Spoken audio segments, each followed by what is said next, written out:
Are we all just sleepwalking into a retirement disaster? With an ageing population and our pension systems under immense strain and cracking at the seams, are we all facing a pensions peril and a retirement crisis that could leave many without the financial security that they deserve? So how do we avoid these pitfalls?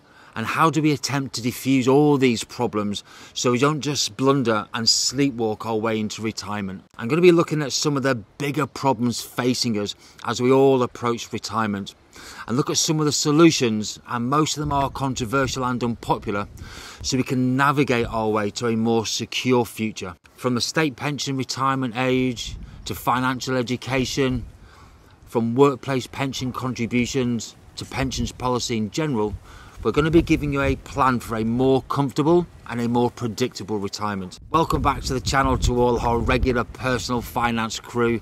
But if this is your first time, a very warm welcome to the Economies channel, where together we're going to be learning the language of money and wealth. We're also dedicated to mastering money and making financial wisdom available to all. My name is Simon and I'm a chartered financial planner, normally in the UK.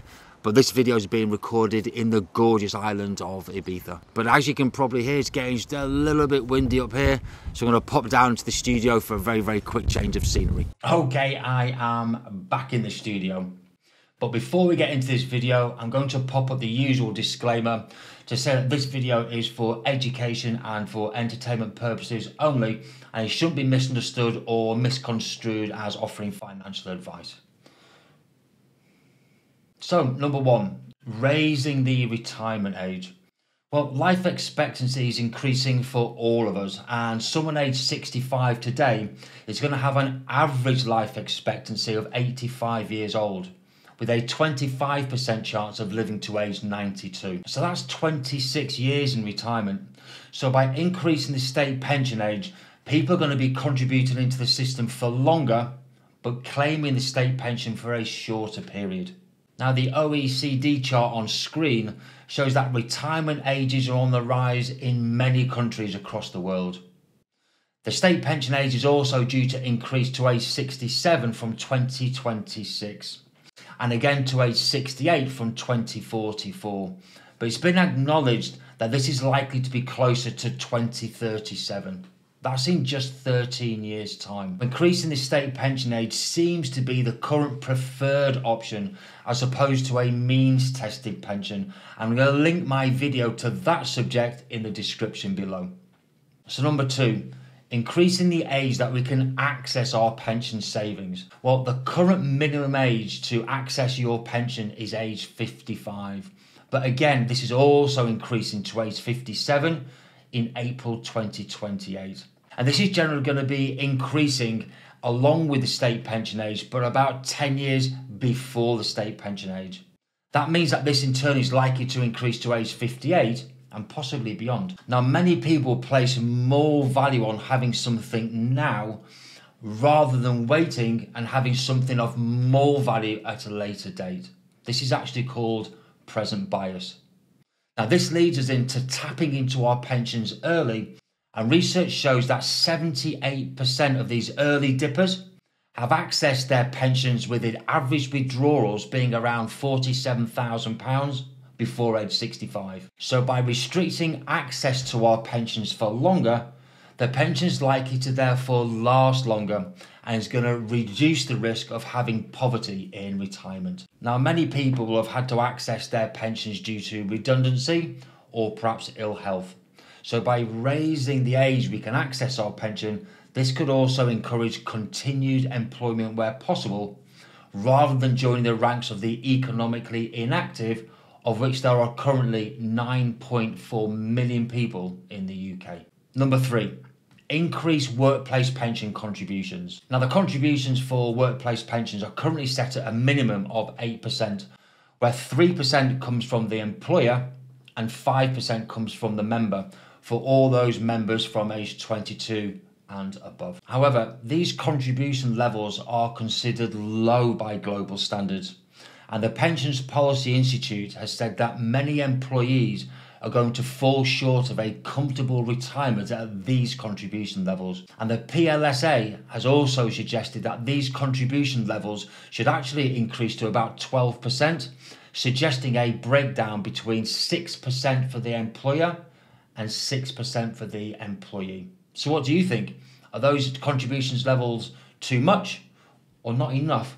Let me know in the comments below. Now, we've been inspired by the success of the system in Australia, and their superannuation scheme is compulsory. What that means is you can't opt out like you can do in the UK. And there's also a mandatory contribution level, which is increasing to 12% from 2025.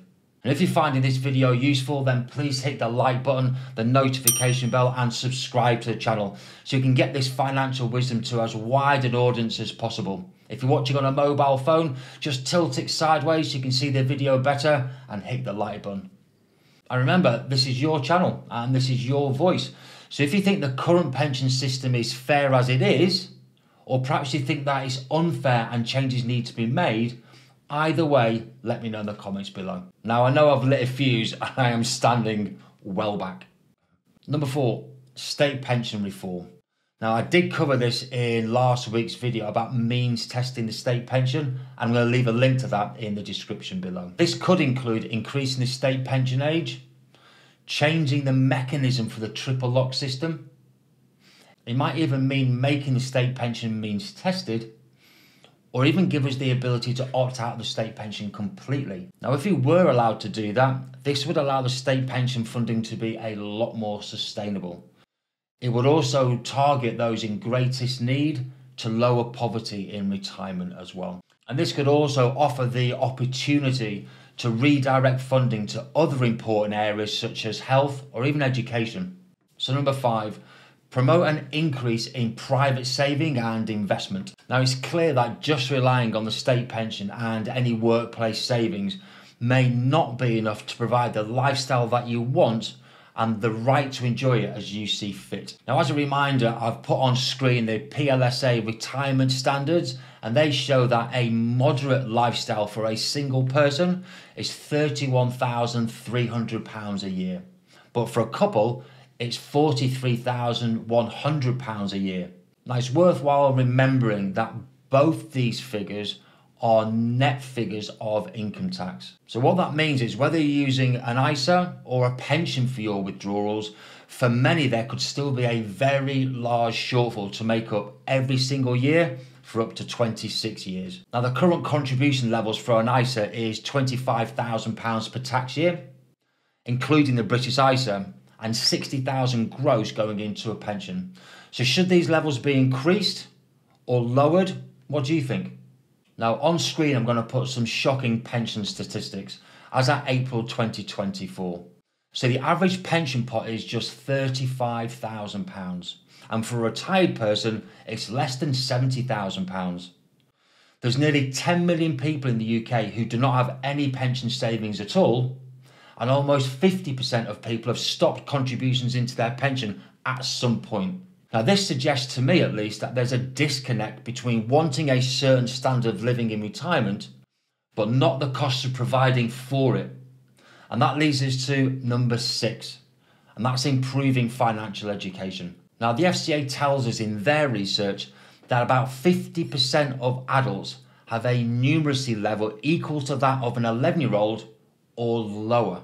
And this need for financial education and coaching has driven me to start the Economies channel to make this financial wisdom available to all. Now, improving financial education at an early age, as well as supporting young adults, is going to prepare them for making more informed decisions about their future, as well as making better investment decisions as well, and planning ahead for their retirement.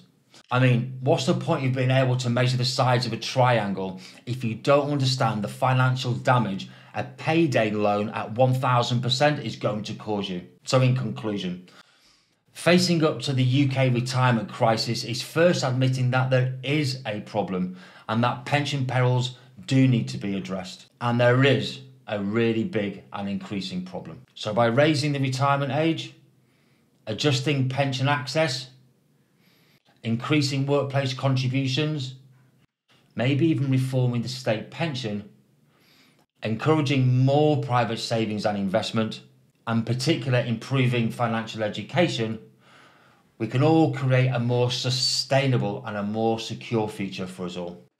So thank you for watching to the very end, and as always, thank you for your time and for your patience, and I'll see you all again next week.